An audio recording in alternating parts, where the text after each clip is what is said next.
کرسیاں الٹا کے اپنے سروں پہ رکھ کے ان کا چھایا بنا لیا تو پھر پتا چلا یہ کرسیاں مشر جنگوی سے روکنے والی، اس مشن سے ہٹانے والی، اس مشن سے چھوڑ کر بھگانے کا درس دینے والی۔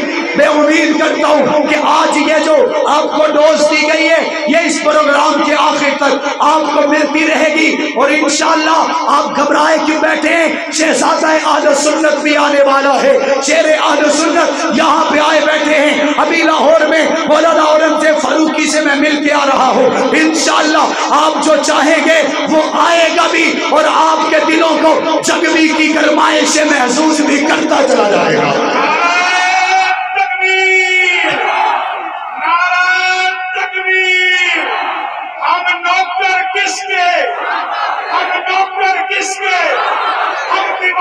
کس کے ہم پروانے کس کے؟ یہ لشکر کس کا؟ یہ لشکر کس کا؟ یہ لشکر کس کا؟ قائدین سپاہ صحابہ، قائدین سپاہ صحابہ، شہدائے ناموس صحابہ، کارکنان سپاہ صحابہ، نعرہ تکبیر۔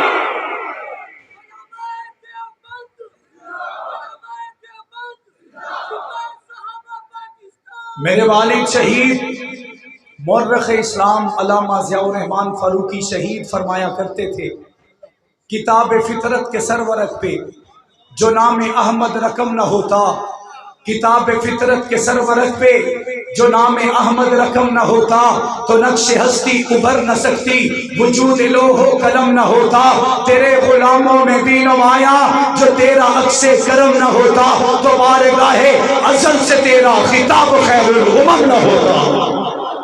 میں اسی ایک شعر پر آج کی اپنی گفتگو اور حاضری لگواؤں گا۔ مولانا اسلام الدین عثمانی صاحب مجھ سے زیادہ اور لمبا سفر کر کے آئے ہیں، آپ کے اور ان کے درمیان زیادہ دیر حائل نہیں رہوں گا، صرف 20 سے 25 منٹ کی حاضری ہے، ساتھ دیں گے؟ کوئی بات سمجھ میں آئے گی تو کیا کہیں گے؟ بلند آواز سے 1.25 لاکھ نبی اس دنیا میں آئے، ہر نبی کی صدا، ہر نبی کی آواز، ہر نبی کی پکار کو اگر جانا اور جانا جائے، اس پر جانچ پڑتال کی جائے، ہر نبی کے زندگی کے آخری ایام میں اللہ سے کچھ دعائیں مانگی گئی، اللہ سے کچھ لینے کے لیے آرزوئیں کی گئی۔ آدم نے مانگا وقت چاہیے تاکہ آپ کی الوہیت کے ڈنکے بجا جاؤں، آپ کی توحید کے نعرے پوری دنیا میں عام کر جاؤں۔ اللہ نے 900 سال حضرت نوح علیہ السلام کو حکومت دی، انہوں نے تبلیغ کی، لیکن 950 سال کے بعد بھی حضرت نوح علیہ السلام فقط 500 کے قریب لوگوں کو اپنے ایمان کی دولت سے مالا مال کر سکے۔ ان کی بھی صدا یہی تھی، وقت مل جائے، ایکسٹینشن مل جائے، اور بھی اللہ کی توحید کے نعرے لگائے جائیں، نغمے سنائے جائیں، توحید کے علم لہرائے جائیں۔ قصہ مختصر، ہر نبی یہ لیتا رہا، ہر نبی یہ مانگتا رہا، ہر نبی کی یہ بات رہی کہ صحیفوں کا پیغام دنیا میں عام ہو جائے، اللہ کی توحید کے نغمے پوری دنیا میں چھا جائے، اللہ کا علم پوری کائنات میں بلند و بالا ہو جائے۔ لیکن میں قربان، جتنے بھی نبی آئے، ہر کوئی آتا گیا اپنا وقت گزار کر، کوئی گلی میں، کوئی محلے میں، کوئی شہر میں، کوئی گوٹھ میں، کوئی بستی میں، کوئی نگر میں، کوئی صوبے میں، کوئی ملک میں، کوئی ریاست میں، کوئی سیاست میں، کوئی سلطنت میں، کوئی جزیرے میں آ کر اپنی توحید کے نعرے سناتا رہا۔ ہر کوئی آیا واپس بھی چلا گیا، آدم سے لے کر عیسیٰ روح اللہ تک جتنے بھی نبی آئے اپنا وقت گزار کر اللہ کے حضور پیش ہو گئے۔ لیکن جب میرے آمنہ کے در یتیم کی باری آئی، بدر الدجا، شمس الضحیٰ، آفتاب خدا، نور خدا، سرفراز رضا، تاجدار غنا، سید ذیشا، روح گلستہ، شمع فیروزہ، صاحب کون مکہ، جانشین عبداللہ، جگر گوشہ آمنہ، امام حرم، حکمران عرب، قائد انسانیت، فخر کونین، صاحب کون مکہ، سید الاولین، سید الآخرین، اکرم الاکرمین، شفیع المسلمین، راحت للعاشقین، رحمت للعالمین، امام الانبیاء، فخر انبیاء، تاجدار انبیاء، انبیاء خاتم الانبیاء وجہ کائنات مقصود کائنات وحدت کائنات عطرت کائنات مودت کائنات اخلاق کائنات گفتار کائنات للکار کائنات یلغار کائنات ہمت کائنات قوت کائنات جرت کائنات استقامت کائنات فصاحت کائنات بلاغت کائنات محبت کائنات کامل کائنات حسن کائنات جمال کائنات کمال کائنات حضرت محمد مصطفیٰ صلی اللہ علیہ وآلہ وسلم کی باری آئی، اللہ سے نہیں کہا وقت چاہیے، اللہ نے کہہ دیا سب کے لیے وقت تھا، سب جانے کے لیے آئے تھے، لیکن اے محمد تو آنے کے لیے آیا ہے، زمانے پہ جانے کے لیے آیا ہے، یہ زمانے بھی تیرے، یہ ملک بھی تیرے، یہ ریاستیں بھی تیری، کائنات کا ذرہ ذرہ بھی تیرا، اور جو جو تیرے قدموں میں آ جائے گا اللہ اس کے قدموں کو جنت کی زینت بنا کے چھوڑے گا۔ میری بات سمجھ میں آ رہی ہے؟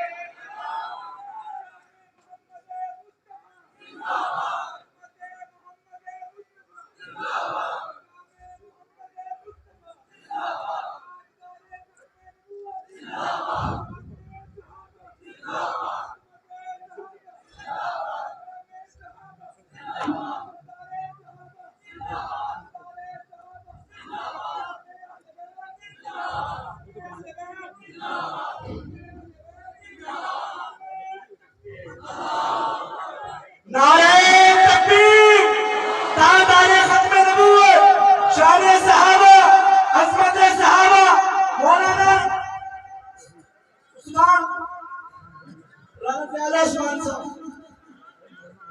بات سمجھ میں آ رہی ہے؟ نبی کو مانگنا نہیں پڑا، اللہ نے کہہ دیا الیوم اکملت لکم واتممت علیکم نعمتی ورضیت لکم الاسلام دینا۔ اے محمد تیرا ایمان بھی کامل، تیرا وجود بھی کامل، تیری کتاب بھی کامل، تیرا کردار بھی کامل، تیری گفتگو بھی کامل، تیری یلغار بھی کامل، تیری ہمت بھی کامل، تیری قوت بھی کامل، صرف تیری نہیں تیرے قدموں میں صدیق آیا وہ بھی کامل، فاروق آیا وہ بھی کامل، عثمان آیا وہ بھی کامل، علی آیا، قد چھوٹا ہے چھوٹے پہ نہ جانا، ایمان اس کا بھی کامل، کیوں اہل نظر کی آنکھ کا تارا علی علی، اہل وفا کے دل کا سہارا علی علی، رحمت نے لے لیا مجھے آغوش نور میں جب جب میں نے دل سے پکارا علی علی۔ تیرے غلاموں میں بھی نمایاں جو تیرا عکس کرم نہ ہوتا تو بارگاہ ازل سے تیرا خطاب خیر الامم نہ ہوتا۔ اسی پر گفتگو کروں گا۔ میرے آقا مدینہ سے نکلے، ابو بکر ساتھ ہیں، صحابہ ساتھ ہیں، ایک پہاڑی پہ پہنچے، آقا دو جہاں کو ایک بستی نظر آئی۔ فرشتیانوں پہ چپ کراؤ، توجہ میری طرف ہے، جو سننا چاہتا ہے وہ ذرا بلند آواز سے کہہ دے سبحان اللہ، تو پھر تھوڑی دیر کے لیے خاموشی اختیار کریں۔ یہ جہاں پہ بندے کھڑے ہیں یہاں سے آواز زیادہ آ رہی ہے۔ آقا پہاڑی پہ چلے گئے، ایک بستی نظر آئی، اس بستی میں سے آقا ایک گھر میں چلے گئے۔ میرے آقا اللہ کی اجازت کے بغیر کہیں جاتے نہیں، ایک گھر میں اللہ کی رضا سے داخل ہوئے، وہاں پہ ایک بڑھیا بیٹھی ہوئی ہے۔ اللہ کے لاڈلے پیغمبر نے اس بڑھیا سے کہا کہ کوئی پانی پینے کو یا دودھ پینے کو ہے تو دے دو۔ وہ کہنے لگی پانی ختم ہوا ہے، لانے والا ہے، اور ہماری بکری دودھ نہیں دیتی، وقت بیت چکا، ہم علاج کروا چکے، اس کی عمر پوری ہو چکی، لیکن وہ دودھ دیتی نہیں ہے، پانی ہمارے گھر میں موجود نہیں ہے۔ یہ کہنا تھا۔ آمنہ کے در یتیم مسکرا کے کہنے لگے اے اماں جی اگر اجازت ہو تو میں کوشش کروں، اگر اجازت ہو تو میں کوشش کروں۔ آقا کے سامنے اس بکری کو لایا گیا، آقا نے علاج نہیں کیا، آقا نے معائنہ نہیں کیا۔ میرے اس جملے کو یاد رکھیے گا، آقا نے پکڑ کے ہاتھ پھیرا، ایسے نہیں بلند آواز سے، ہاتھ پھیرا، تھنوں سے دودھ جاری ہو گیا۔ بی بی گھبرا گئی، جلدی گئی، ایک برتن، دوجا، تیجا، چوتھا، پنجواں، اٹھواں، گھر دے جتنے برتن لے آ کے دودھ نال بھر لے۔ دودھ پھر بھی جاری ہے. آقا نے مسکرا کے کہا بی بی دودھ انج نہیں مکنا, اے انج نہیں مکنا, جوان کیسے ختم ہوگا؟ آقا فرمانے لگے اس کو بانٹو. جڑے اج دولت تے سپ بن کے بیٹھے نے نا, انہاں واسطے بھی اللہ دے لاڈلے پیغمبر دا حکم ہے کہ سپ بن کے بہن نہ مک جاندی ہے, لوگوں کو دینے سے مال بڑھتا چلا جاتا ہے. اس بوڑھی اماں نے ایک گھر میں دودھ بھیجا, دودھ پھر اتنا, دوسرے گھر میں بھیجا پھر اتنا, تیسرے میں بھیجا, چوتھے میں, ایک گلی, دوسری گلی, تیسری گلی, پورا محلہ. آقا نے دودھ پیا, آقا کے ساتھیوں نے دودھ پیا اور چلے گئے. اب اس عورت کے دل میں خیال آیا کہ میرا خامد آنے والا ہے, میں اسے سرپرائز دیتی ہوں. اس نے سارے برتن چھپا لیے, اس نے بکری کو چھپا دیا, دودھ کے نشانات مٹا دیے. اس کا خامد گھر میں آیا, گھر میں آ کے اس نے کہا گھر میں کون آیا تھا؟ وہ سرپرائز دینا چاہتی ہے. پوچھ, یہ نہیں کہا کہ گھر میں کوئی آیا تھا, بلکہ کہنے لگا کون آیا تھا. وہ بی بی کہنے لگی تینوں کو جو نظر آ گیا. وہ کہنے لگا نہیں, جب میں دروازے سے داخل ہوا مجھے جنت کی خوشبو آئی. جب میں دروازے میں داخل ہوا مجھے جنت کی خوشبو آئی. میں نے کہا اگر بکری کے جسم پر محمد کا ہاتھ پھرے, اس کا جو عذر ہے وہ ختم ہو جائے. اگر یہ ہاتھ ابو بکر پہ پھرے تو وہ سچا کیوں نہ بنے؟ اگر یہ ہاتھ عمر پہ پھرے وہ انصافی کیوں نہ بنے؟ اگر یہ ہاتھ عثمان ذی النورین پہ پھرے تو وہ سخاوت اور شجاعت میں اعلیٰ کیوں نہ بنے؟ اگر یہ علی پہ پھرے وہ استقامت کا پہاڑ کیوں نہ بنے؟ ابن مسعود پہ پھرے وہ مفسر قرآن کیوں نہ بنے؟ ابن عباس محدث قرآن, محدث حدیث, محدث کیوں نہ بنے؟ حضرت خالد ابن ولید سپہ سالار کیوں نہ بنے؟ حبشے کا کالا بلال استقامت کا پہاڑ کیوں نہ بنے؟ تو پھر پتا چلے گا کہ جو کندھوں پہ بٹھائے وہ بھی آلہ ہوا, جس نے گود میں سلایا وہ بھی آلہ ہوا, جس کو کعبے کا لڑ پکڑ کے مانگا گیا وہ بھی آلہ ہوا, جس کے گھر میں 40 بیٹیاں دینے کو محمد تیار ہوئے وہ بھی آلہ ہوا, جو چھوٹے قد کا قدموں میں آیا وہ بھی آلہ ہوا, جس نے آقا کی محبت سے جنت اپنے نام کر لی وہ بھی آلہ ہوا, جو آقا سے تبکی لے کر آدھی سے زیادہ دنیا کا بادشاہ بنا وہ معاویہ بھی آلہ ہو گیا.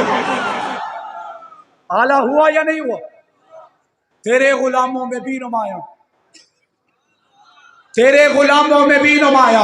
جو تیرا عکس کرم نہ ہوتا تو نقش ہستی ابھر نہ سکتی, وجود لوح و قلم نہ ہوتا تو پھر مجھے یہ کہنے دیجئے آقا کا ہر عکس صحابہ میں موجود, آقا کی مسکراہٹ صحابہ میں, آقا کا جہاد صحابہ میں, آقا کے للکار صحابہ میں, آقا کی یلغار صحابہ میں, آقا کا لڑنا صحابہ میں, آقا کی مکہ سے محبت وہ صحابہ میں, آقا مدینہ کو چاہے وہ صحابہ بھی, آقا کا مسکرانا صحابہ بھی, آقا کا چلنا صحابہ بھی, آقا کا مسکرانا صحابہ بھی, آقا کا اخلاق صحابہ بھی, آقا کی گفتار صحابہ بھی, آقا کی یلغار صحابہ بھی. تو پھر پتا چلا تیرے غلاموں میں بھی نمایاں. جو تیرا عکس کرم نہ ہوتا تو بارگاہ ازل سے تیرا خطاب خیر الامم نہ ہوتا. اسی پر ایک بات پیش کر کے بات ختم کرنے لگا ہوں, اسی پر ایک واقعہ پیش کر کے بات ختم کرنے لگا ہوں. غزوہ احد سنا ہے؟ غزوہ احد سنا ہے؟ جس نے سنا ہے زبر بلند آواز سے کہہ دے سبحان اللہ. میں غزوے کی طرف نہیں آؤں گا, چیدہ چیدہ ایک بات کو کر کے آگے بڑھ رہا ہوں. 1000 مسلمانوں کا لشکر مقابلے میں کتنا؟ سارے مل کر, وہ سارے مل کے 1000 کے مقابلے میں کتنے؟ جدوں گل نکے تے پہنچی, لڑائی شروع ہونے کا وقت آیا, ایک بندہ کھڑا ہو گیا, رئیس المنافقین, میرے پیغمبر نو آکھن لگا کہ اے محمد اگر تو لڑنا ہے تے اسی تیرے نال نہیں, اگر تو لڑائی لڑن لی سانو لے کے چلنا ہے تے اسی لڑن نہیں جانا. صحابہ کے دل میں آیا کہ 2-4 بندے اس کے ساتھ ہوں گے, آقا نے فرمایا جاؤ، تم نہیں لڑنا چاہتے تو چلے جاؤ۔ اب حیرانگی کی بات تھی کہ اس بدبخت کے ساتھ 300 بندے کھڑے ہو گئے۔ کتنے؟ میں نے کہا تھا 15 سے 20 منٹ بس، جو آپ سننے آئے ہیں وہ بھی سناؤں گا۔ کتنے بندے؟ میں نے کہا میرے جیسا کوئی سپہ سالار ہوتا تو کہتا جنگ کینسل، ہم دوبارہ نئی تیاری سے آئیں گے۔ میرے آقا نے صدیق کو دیکھا، میرے آقا نے صدیق کو دیکھا۔ ابو بکر نے کہا آقا اگے کدی اسی تعداد دی وجہ تو جنگ لڑی ہے؟ اگے کدی اسی انہاں بندیاں دی وجہ تو جنگ لڑی ہے؟ آقا نے فرمایا صدیق کیا چاہتا ہے؟ آقا میں چاہتا ہوں آپ آگے بڑھیں، ہم آپ کے شانہ بشانہ۔ 700 رہ گئے، 3000 کے لشکر کا مقابلہ، مسلمان ظاہراً شکست کھا گئے، اور حقیقی بات ہے کہ مسلمان کبھی حقیقی شکست کھا سکتے کیونکہ ادھر نہیں کھا سکتے تھے، ادھر محمد کے ساتھ صحابہ تھے، ادھر نہیں کھا سکتے کیونکہ ہمارے پاس حق نواز جنگوی ہے۔ کھا سکتے ہیں؟ اگر کھانا ہوتی تو 10,000 لاشیں اٹھا کے کھا لیتے، لیکن یہ تو آبیاری ہے، یہ تو کھیتی باڑی ہے، یہ تو کاشتکاری ہے، ہم خون بیج سمجھ کے بو رہے ہیں، یہ دیوانے بڑھتے چلے جا رہے ہیں۔ بڑھ رہے ہیں یا نہیں بڑھ رہے؟ میں اپنے موضوع کی طرف آ رہا ہوں۔ جنگ میں چلے گئے، ظاہراً نتیجہ یہ ہوا 70 جنازے اٹھائے گئے۔ کتنے؟ 200 بندے شدید زخمی ہوئے۔ کتنے؟ توجہ میری طرف، کتنے؟ باقی عام زخمی تو بہت سارے، بنی سلمہ قبیلے کے 40 افراد شدید زخمی ہیں۔ اللہ کے نبی نے ان کے حق میں دعا فرمائی، مسلمان تھکے ہارے پریشان مشکلات سے گھرے مدینہ میں واپس آ گئے۔ آج جنگ کا دن ہے، دن کے وقت جنگ سے واپس آئے ہیں، رات کے وقت مغرب کی یا عشاء کی نماز کے بعد عبداللہ ابن عوف نام رضی اللہ تعالیٰ عنہ نام کے ایک صحابی میرے آقا کی خدمت میں آئے، آ کر میرے آقا کی خدمت میں آنے کے لیے آئے، صحابہ سے کہا ہمیں آمنہ کے در یتیم سے ملنا ہے۔ انہوں نے کہا تمہیں پتہ نہیں آقا کی حالت کیا ہے، پریشانی ہے، جذبات میں کشیدگی ہے، آقا کے چہرے پر زخموں کے نشان ہیں، تم اس حالت میں ملنا چاہتے ہو، جاؤ کام کرو، کل کو آنا، جب آقا صحتیاب ہو جائیں پھر آنا۔ عبداللہ ابن عوف نے کہا نہیں نہیں نہیں، نیشنل سیکیورٹی کا مسئلہ ہے، مجھے ابھی ملنا ہے، غزوہ احد کی بات نہیں کر رہا، جب واپس مسلمان آ چکے ہیں اس وقت کی بات کر رہا ہوں۔